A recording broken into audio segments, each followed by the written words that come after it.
Maglalagay ako ng gagawin nyo dito para may score naman kayo.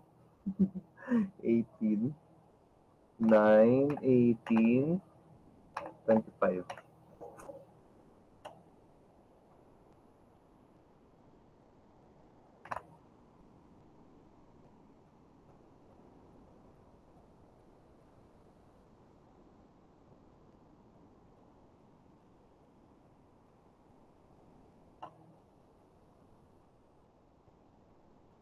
Uh, 4A and 4C.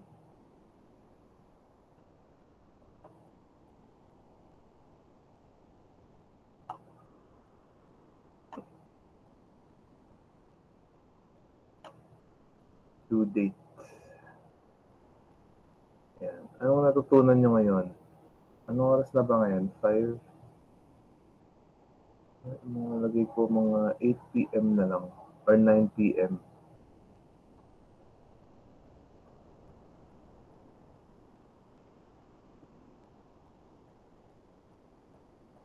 6 PM.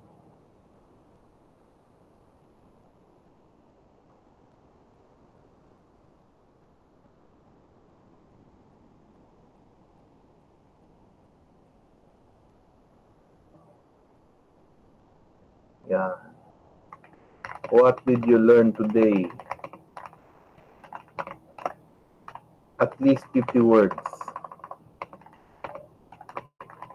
Konti lang yan. Okay.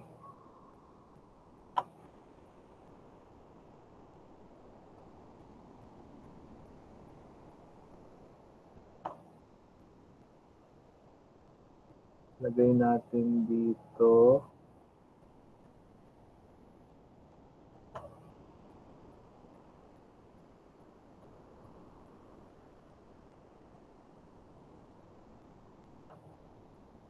Konti lang guys ha, para may ano naman kayo, kunwari, may points kayo.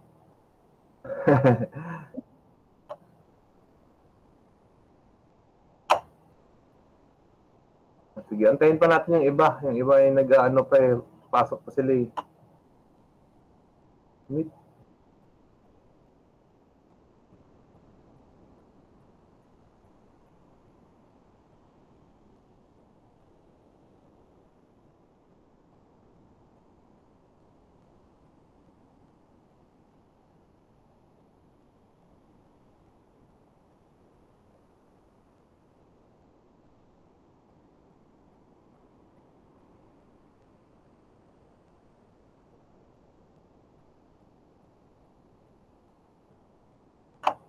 Copy, send, assign to, move, edit.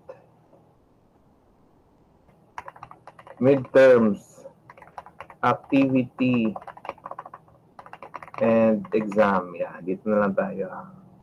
By Doc Gas. Okay. Yan, may activity kayo ngayon para maiba naman.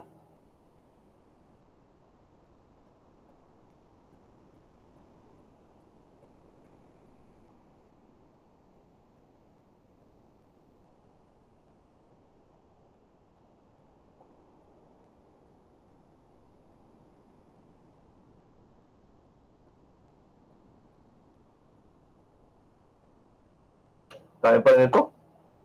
O, paunti-unti lang tayo.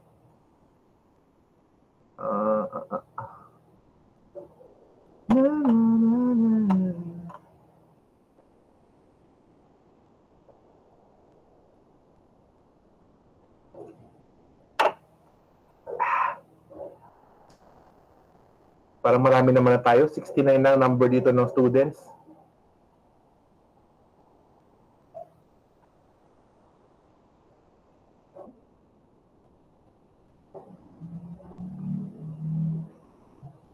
Guys, kindly take pictures ha. Pictures tayo. Screenshot. Okay. Okay, so pagpatuloy natin. Again, magandang hapon sa lahat. Pagpatuloy natin yung discussion natin last time. Okay. Piso-piso lang na slides, okay, para ano lang, para mahabaan pa natin yung pagsasama natin, okay? So, pagpatuloy lang natin, refracting a geriatric patient. So, This is what usually happens sa mga pasyenteng tumataas yung blood sugar, no? So there's actually sa crystalline lens natin, there's one route, no, from our system, okay, that connects blood, no, to the crystalline lens, or from our system, okay, there's one route that connects to the crystalline lens. Okay, so pag tumataas yung blood sugar ng pasyente, usually vision fluctuates. It could shoot up to plus 300, plus 400. Surprisingly, may pasyente plus 400, plus 500. Okay? Nung tumaas yung blood sugar niya. Okay? Diabetes mellitus type 2 yun. Okay? Parang symptomatic na siya that time at hindi siya nagpapa-check, no? So that's why it's very important to have your lab tests done. Yung mga ano ninyo, yung mga FBS ninyo, okay, fasted blood sugar, yung mga triglycerides, no? At least once a year, no? Yung mga creatinine levels pag sa mga matatanda. Okay? Gaya nga ng sasakyan, after mo siya magamit ng 5 years, no? Doon na umuumpisa yung sakit, no? Doon na nagwe-waste, may wasting, no, ng mga parts niya, no? Same din sa katawan natin. Okay? So all throughout the years ng pagtatrabaho, no? So ayun, no? May wasting away, may degeneration ng mga parts. And yun, no? And to troubleshoot it, kailangan mag-undergo ng lab testings. Okay? So actually, ang general doctor, general physician, usually ang nagre-request niyan. Okay?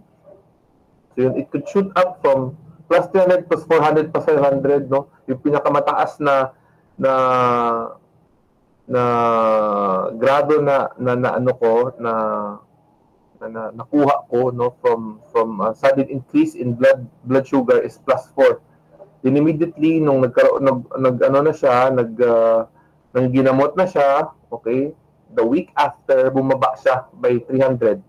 Okay, tapos nung nag-okay na talaga yung blood sugar levels niya, from plus 400 naging plano. Okay, so ganun ka drastic yung change. Okay? So Doc Gas, bakit nagbigay ka pa ng salamin?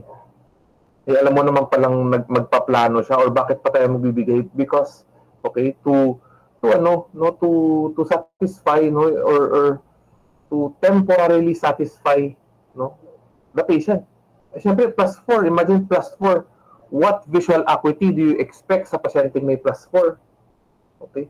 It could range from plus 2100 and poorer.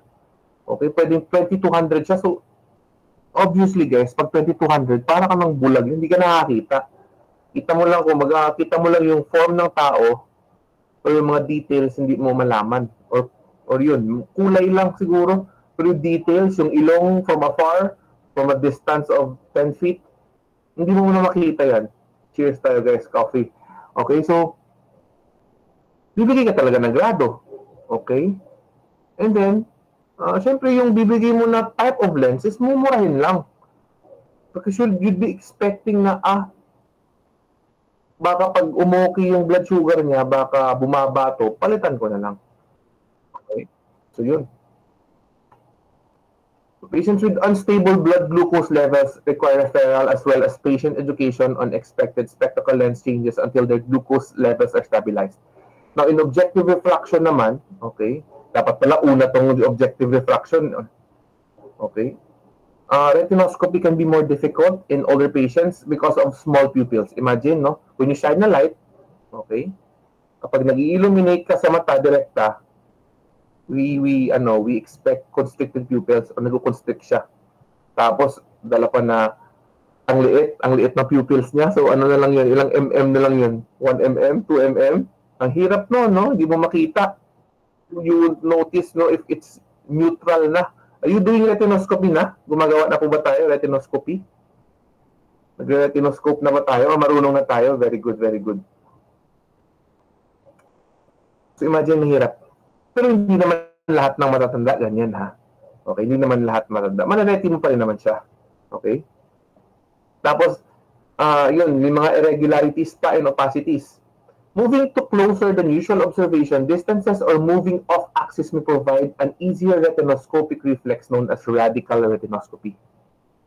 Okay, so ilang inches nga ba tayo, yung examiner, from the patient when you do retinoscopy? Sino makakasagot? Is it 2? 2.5? Ilan? Ano ba? Sorry, 20 inches ba? Ilan ba? 16 inches. From the examiner to the patient, gaano kalayo when you do retinoscopy?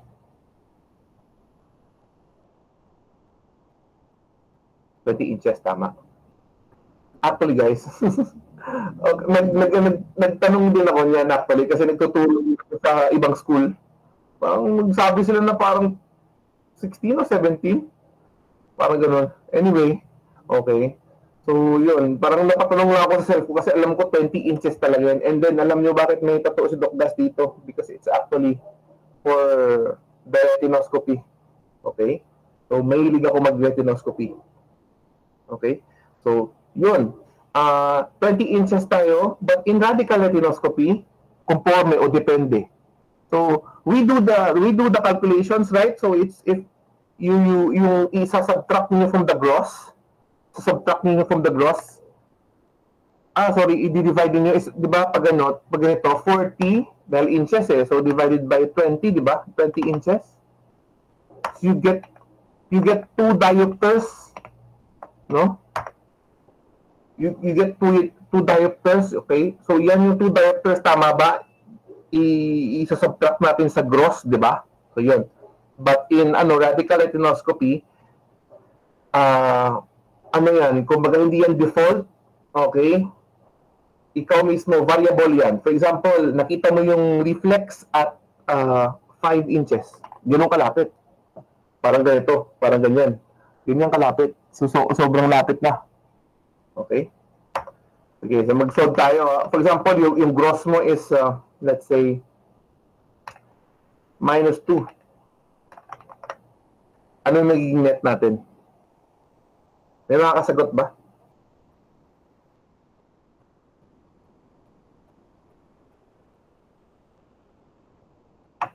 So 5 inches mo sa nakuha, 5 inches mo na ano? May pumapasok pa ata. Ano ba to? Sige. Yan. Kung gets po na, ano po natin. So, neutralize mo siya at -2 diopters. Okay? Neutralize natin siya at sa -2 diopters. Okay? Tapos, neutralize mo siya at 5 inches. May makakapag-solve ba?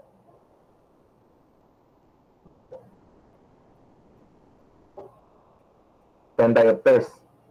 Okay, tingnan natin So 40 divided by 5, ilan yun? Okay, 8. Tama. Tapos, plus -2, 10 diopters. Very good. At least responsive kayo, alam nyo na. Yan po ang radical retinoscopy. Okay, huwag niyong kalimutan yan isasama natin yan sa exam. And radical retinoscopy is usually done for patients with low vision. Okay? Actually, sa low vision talaga nag-originate yan, yung radical retinoscopy. Okay? At laging nakatanong yan sa board exams, Okay? Radical retinoscopy is a type of retinoscopy used for low vision patients. Okay? Since sa low vision patients kasi, pahirapan ang kumuha ng reflex dyan. Okay? Pahirapan ang kumuha ng reflex dyan. Okay? So, you get small pupils, you get opacified cornea or an opacified lens. So, di ba, ang hirap. And then, hindi mo siya ma-ER. The only way is to do radical retinoscopy. Next, subjective refraction. Sensitivity to blur may be reduced because of small pupils or because of media or retinal changes that affect visual discrimination. Okay? So, along with it also, siyempre hindi naman yan kasi when we do ophthalmoscopy, hindi naman yung magnification yan is parang Kumbaga makita natin yung mga nangyayari talaga sa loob eh. Okay? But if you look into literatures, the cornea is slowly, no, opacifying in the ano, pero napaka ano tawag nito? Level na very, very, very mild along with the vitreous humor actually. Okay? So, the optical media gets a little bit compromised. Okay? That's why may mga pasyente tayong 2020, hindi eksaktong 2020. 2020 minus 2, minus 1. Okay? Pero ang goal natin dyan, at least maging functional sila. And if 80 na sila, 85 na nakaka 2020 pa, bonus na yan actually. If 2030 or 2040 lang, no, yan yung magiging final, the best corrected visual acuity, actually goods na yan. Okay? At least functional na yan. With that 2030 or 2040 vision, okay, kaya nilang mamuhay na kahit sila lang. Okay? Kaya nilang, alam mo yun, yung mga activities of daily living, they can still do it. Okay?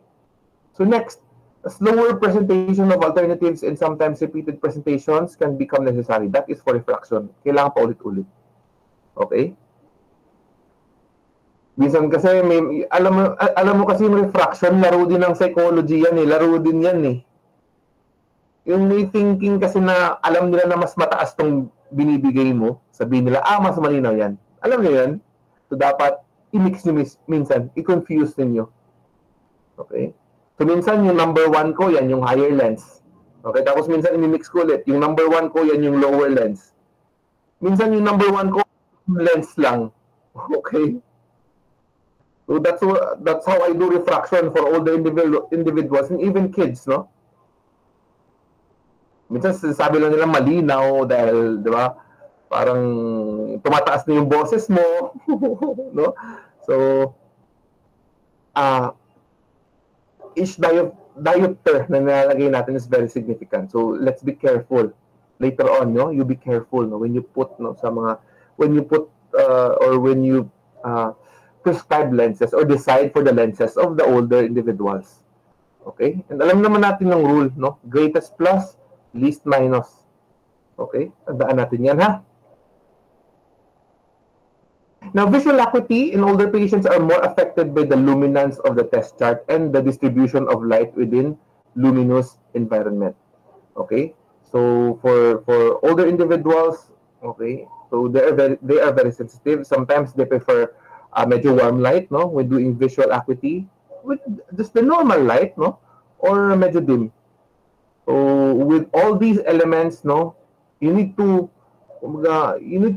be keen, no, KEEN, you need to be observant. Saan yung mas prefer nila? Maybe with that, no, you could suggest that later on, and sa environmental modification, you could suggest to the ano sa kasama niya na ay ito prefer ni nanay, parang warm, no, medyo yellowish. Mas nakakita siya sa loob ng mata. Okay? Because some of them, no, example, mayroong mga PSC or posterior subcapsular cataracts. Okay, they have good peripheral retina, but the central retina or yung macula is hindi na okay. So they could benefit from warm lights, from a little bit dim na illumination. Okay, whereas yung mga may cataract na diffused lang, yung overall na cataract, no, mas prefer nila na mas maliwanag. Okay, so ang magandang setup talaga sa isang optometric clinic is naiiba yung lights niya. Okay, naiiba yung lights. May lights na parang preferred, okay? Para malaman mo din kung ano yung preference ng pasyente, ng matanda. Okay? So meron yan no, may warm yan, may daylight, may combination. Okay? So yun. Pinhole visual acuity testing can be used to estimate whether impaired visual acuity is due to correctable refractive error. So, pinhole visual acuity, all of the central, yung mga anomalies or conditions na center yung insult. For example, nuclear cataract, sa gitna yan. Okay? Central scarring ng cornea, so sa gitna yan. So, when you do pinhole, it gets even worse. Ano pa? All types of maculopathy, lahat ng sakit sa macula. Okay, so macular edema, central serous retinopathy, egg yolk retinopathy, macular hole. Okay, ano pa? Macular star, lahat ng may macula sa una. Okay? So, when presented with pinhole, okay, mas lalabo yung visual acuity. Okay? Kasi the only way that they could see is through peripheral retina eh. Tapos tinakpan mo pa lahat. So, gitna na lang titira, tapos baldado o sira pa yung gitna, eh wala na silang makita. Okay? So, just for your information pala, one of the common, besides AMD, age macular degeneration, common din sa mga matatanda is what we call CSR. Sinabi ko to, CSR. So, CSR is central serous. Ewan ko, narinig nyo na yan. Retinopathy. Narinig na ba yan? Yun na ba yan? Central serous retinopathy. Quite common yan, Pero, medyo hindi na di-discuss. So, central serous retinopathy, hindi lang naman yan sa geriatric age. Okay? Pwede siya mag-start 40s or 50s. Okay? Ang nangyayari dyan, the macula gets, parang nagkakaroon ng pamamaga, edema. It's actually idiopathic. It's more of parang psychological siya because usually, ang central serous retinopathy, people who get this have type B personality, ang bilis mainis, laging stress, parang konti-konti lang, parang mag-burst. Ano yung mga ganon? So that's central serous retinopathy. It's idiopathic. Hindi mo alam kung saan talaga siya nanggaling. Basta na lang namamaga yung macula. It resolves on its own, when you get inflammatory drops for the macula. Okay? Ano nga tawag dito? Nakalimutan ko na ang term. I'll get back on that, So, when you get anti-inflammatory medications for the macula, okay, para mas bumilis, but it could resolve on its own. For example, the patient medyo hindi na siya ganun ka-stress, So, yun. So, that's about pinhole, and central vision, okay? So, recommended charts sa mga matatanda would be ETDRS, Logmar charts, the charts for LV. The thing about Snellen is yung Snellen na kung saan tayo tinitrain, di ba? Yung EFPTOZ. Ang dali ma-familiarize, di ba? Lalo na kung kapag ilang taon ka ng pasyente sa clinic, ang dali niya ma-familiarize. At yan ang kalaban natin. Okay? Kasi kapag nakikita niya, example, yung DEFPOTEC, DEFPOTEC, nakikita na niya. Memorize na niya. Hindi mo ngayon malalaman kung may difference ba yung 0.25 sa 0.50 saka 0.75. Kasi nakikita na niya di ba? Okay? Dok, pareho lang lahat nakikita ko. Okay. Pero ang approach diyan, if ever yun pa rin yung nyo yun pa rin yung chart nyo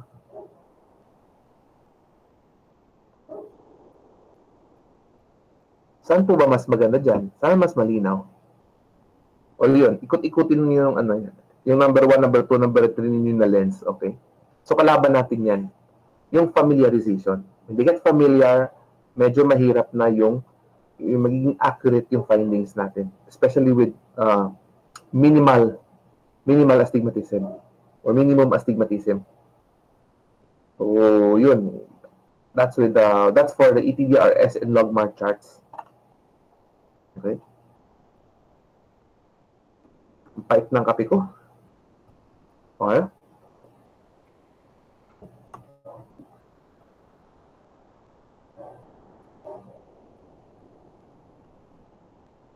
So the most appropriate near vision addition can be determined in various ways. But the desired viewing distance dominates the decision for the typical older patient. I don't know if nag-refract na kayo, guys, there's this thing called the Donders rule or the Donders method.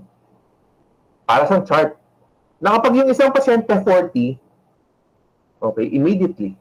Okay, or yung supposed na grado niya for his reading, pag 40 is plus 1.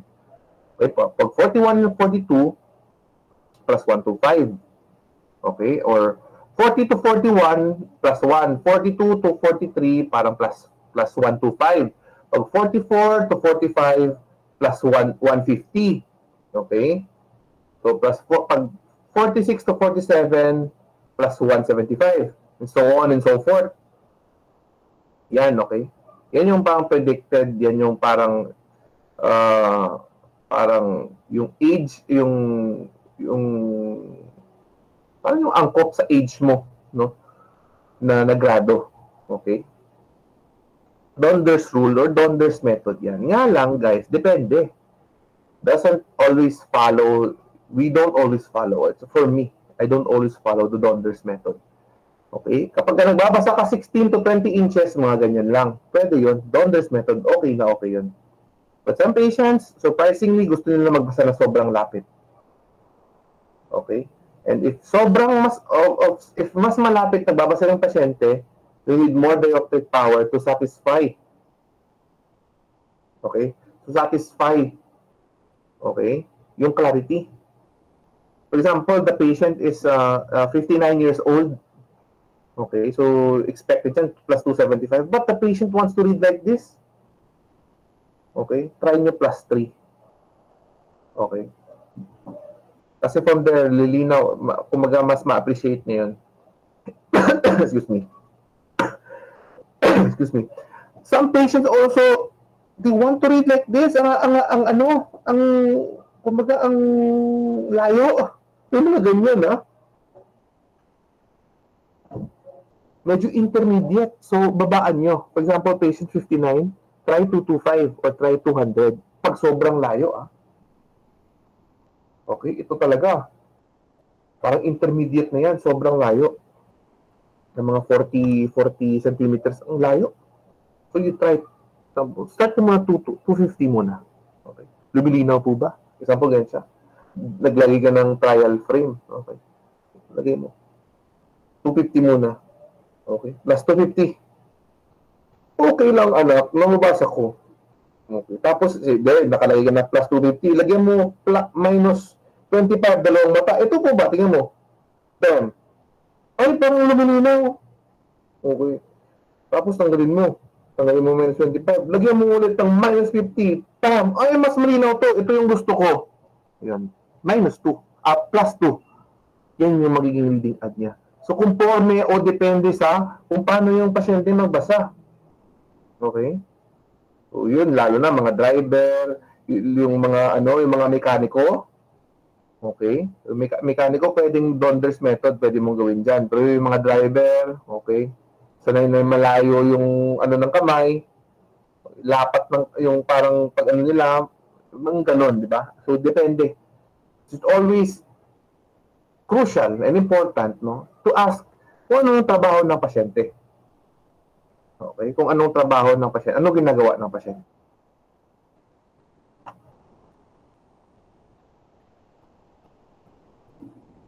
Good afternoon, Tokayo. Iyan ka rin pala, ha? Kakadating mo lang, ha?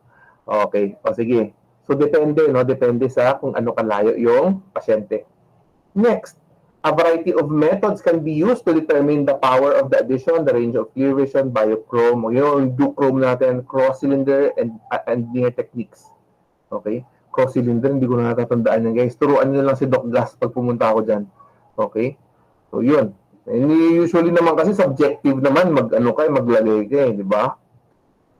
Next, the quantity and quality of illumination should be optimized, and older patients generally should be given advice on how to arrange their lighting for prolonged near visual task. In low vision, that's called task lighting. Okay? For example, you're reading, dapat kung siyempre even with just illumination, guys. Okay? Example, yung visual acuity mo at near is J3. Okay? It could be improved. No? From J3, pwede siya mag J2 and even J1. Yan yung wonders ng illumination. And most especially task lighting. Kasi sa task lighting, kung ano nang binabasa mo, dyan yung dyan yung nakalagay yung light. Okay? So, lahat ng illumination andun sa binabasa ng pasyente.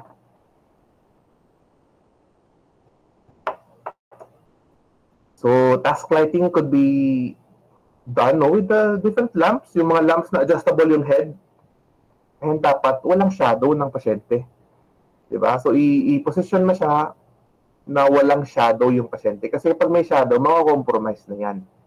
So, later on, when you do your geriatrics, when you refract, no, yung mga presbyop ninyo na geria, no, pwede yung, ito mga pinagsasabi ni Doc Gas, pwede nyo na itong i-apply. Okay, so preparation din, tulong ko din sa inyo, of course, no. And of course, guys, tandaan natin, no, na these are not just, kumbaga, hindi lang to parang, I'm sharing this, hindi lang, paano ba? Hindi lang para magkaroon kayo ng matataas na score, but these are actually real life na mga situations, okay? Again, hindi si Doc Gas bookish, no? So, more of experiences. Mahilig kasi ako makipagsalamu at mag-ano sa mga tao. Okay? So, yes, you could really apply this later on, no? When you do your refraction now, when you do your patients. Okay? Yan. Next is visual field assessment. Visual field losses are more common in older patients, which may come from glaucoma, retinal disease, optic atrophy, and visual pathway disorders. So most visual field testing is done with automated perimetry. Visual field is rarely done in the real setup on the real world, not unless when you're working in an eye center. Okay, so pero mahalaga siya, guys, no, especially when patient is kumbaga parang suspected siya of having glaucoma. In glaucoma kasi, guys, yung glaucoma, hindi lang naman yung intraocular pressure yung hallmark niyan. O ibig sabihin, kapag mataas yung intraocular pressure mo, diagnosed na kagad na glaucoma, hindi. Okay? Maraming ano yan, maraming pinipinpoint yan, or maraming mga points yan, no, for you to say. Parang syndrome siya, no? For you to say na parang ano to, na Down syndrome, dapat ganito yung forehead niya, ganito yan. Yung ganyan din yung glaucoma. So yung IOP, hindi lang naman yan yung parang hallmark or point na kumbaga, mataas to, glaucoma ka na kagad. Suspect lang. Okay?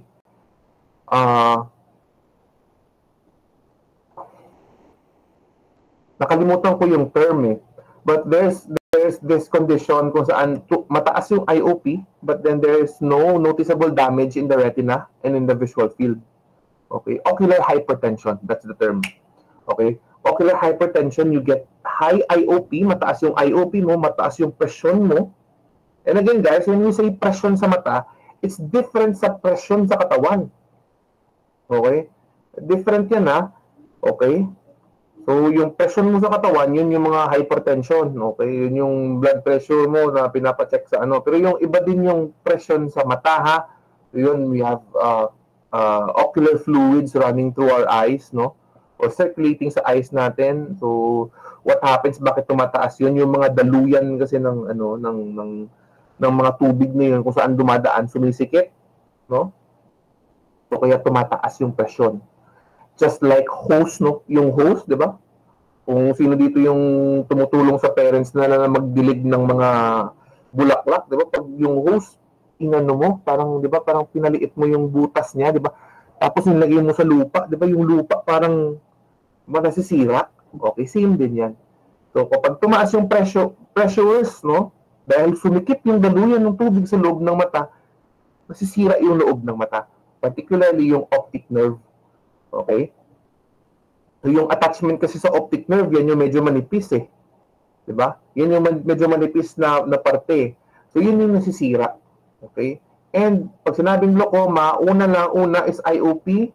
Second is, ano pa? Yung optic disc and optic cup. Evaluate mo yan. Okay? You could have an OCT, no? Ocular Coherence Tomography. Okay, i-evaluate kung may damage nga ba yung ugat ng mata. And pangatlo is yung visual field. Okay? Doon mo malalaman pag may glaucoma. Kapag sa may visual field, nagkakaproblema na. Nababawasan na yung lawak ng paningin mo. Yan yung visual field, ha? Yan yung layman's niya.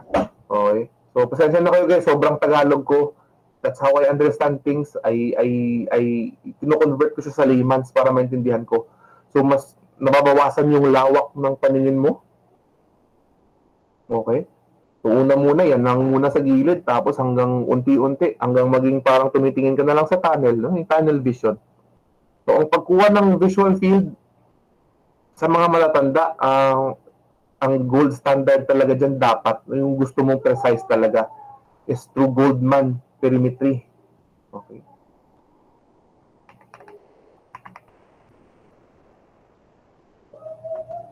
Perimetry. Yan, Goldman nga. Okay. So, Goldman. Double N yan eh. Yan, double N nga. Goldman perimetry. Yan. Like, you're inside, no, a machine na parang dome, and may hawak-hawak ng joystick.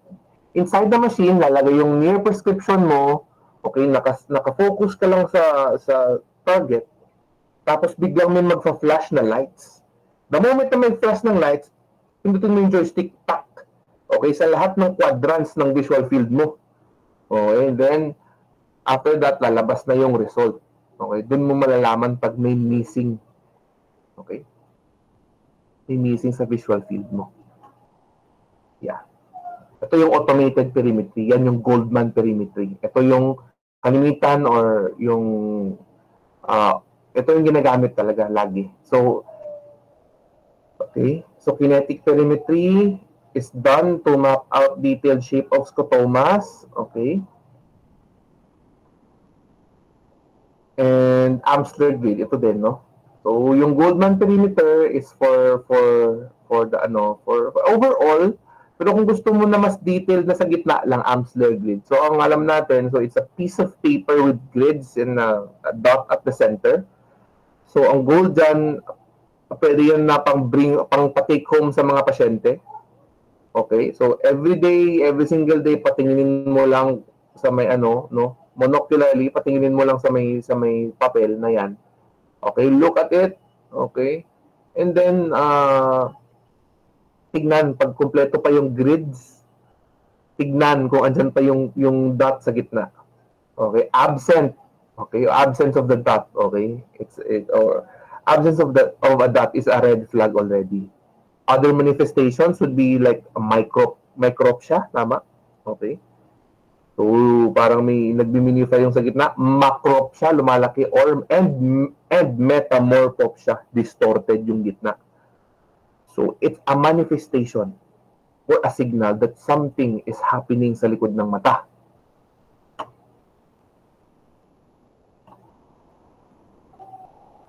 Yun.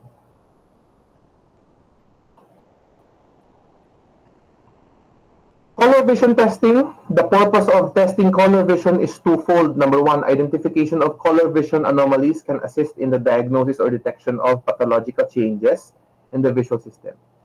Now, ang pinaka-common kasi is yung congenital na type eh. And that's usually for the boys, no? Okay. Jutanopia. Iaano ko na naman, i-confirm ko kung tama pa kasi siyempre mamaya. Okay. Yan, tama. Jutanopia or deuteranopia. Okay, red-green color blindness. It's common among boys, no? It's congenital, nasisimula sa pagkabata. At madadala nila ito habang buhay. It doesn't progress. Ibig sabihin, yan lang talaga. Kung nakikita nila yung red as violet, yan na lang forever. Not unless may onset ng sakit sa mata. Okay?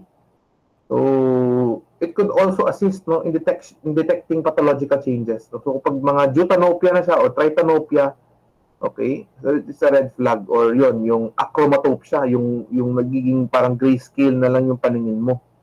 Okay? Dito ba, may nilagay ba ako dito na, wala ako nilagay dito na test. Siguro i-ano nyo din yan, tatakal nyo din yan sa low vision ninyo. Okay. So,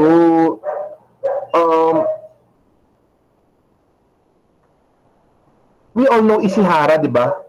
Tandaan nyo guys, yung Ishihara, it only detects deuteranopia or eutanopia or red-green color blindness. Okay? So yun lang ang kaya niyang i-diagnose. So how to diagnose other conditions, no? So you use D15, yan, D15 or D100 or yung HRR test, no? Hardy Rand Littler. Okay? So, yung D15, D100, okay, malalaman niya no, kung deutanopia ka, protanopia, or tritanopia. Yung Hardy Rand Littler naman, malalaman niya din na kung ano ka, kung deutanopia, protanopia, and tritanopia. Pero ang kagandahan sa HRR, okay, Hardy Rand. Yan, tama. Mali lang ako, double T pala dapat. Ito. Tandaan natin to guys, ha. Yung kinaiba lang sa Hardy Rand Littler test, kaya malalaman niya kung deutanopia ka, protanopia, or tritanopia. Ang maganda dito, kaya niyang i-diagnose if it's mild, okay? If it's mild, if it's moderate, or if it's severe. Okay, yan ang kagandahan. And it can be used, no? For example, color deficient yung isang piloto. Okay, you could use HRR test, no, to be a defense, no, na parang mild pa lang naman ito. So baka pwede i-consider ng company na payagan mo na si employee na di ba? Na sumakay. Okay? O yun, usually mga seamen. Kakataon. Seamen, okay? Some of them, okay, employ or go to work, no, absent of any color vision defects. But after several years of working, some of them, they develop. No? So usually, explanation dito siguro yung mga chemicals that's going around, no? Siyempre, barko yan eh. Diba? Wala namang pulo. Usually, they spend most of the time sa dagat, sa barko, sa loob ng barko. Siyempre, mga ini-emit na mga chemicals ng barko, yung mga ano tawag nito, yung mga cargo nila, baka may mga chemicals. So yun, kawawa.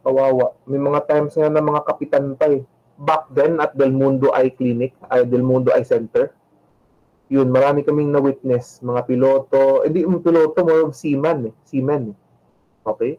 More of seamen. They get color vision defects, no? Habang nagtatrabaho sila. And kawawa. Imagine mo, parang 50, gusto mo pa sana magtrabaho para sa pamilya. Hindi ka na papayagan dahil nagkaroon ka ng color vision defects. Or nagkaroon ka ng color vision defects. Grabe naman to si Miguel, oh. Kakapasok lang.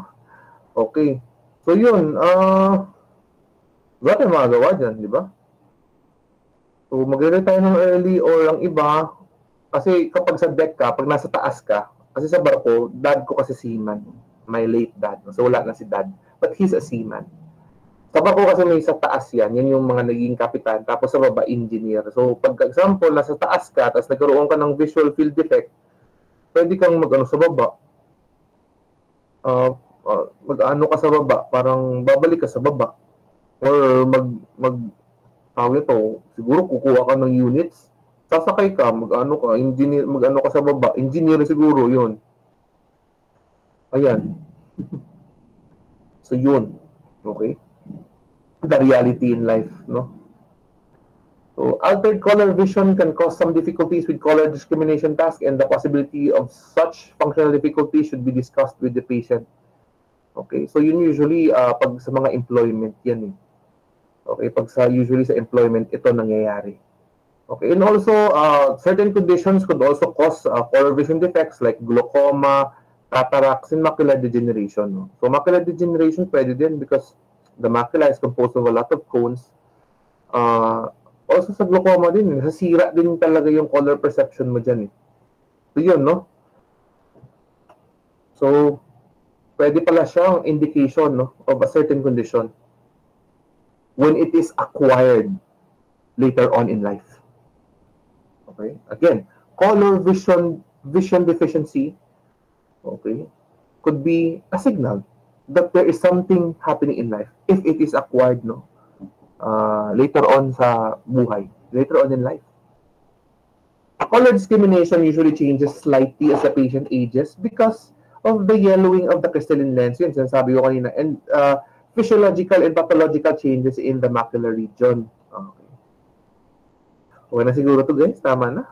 Gusto nyo pa? Tapusin na natin yung time. May 15 minutes pa eh.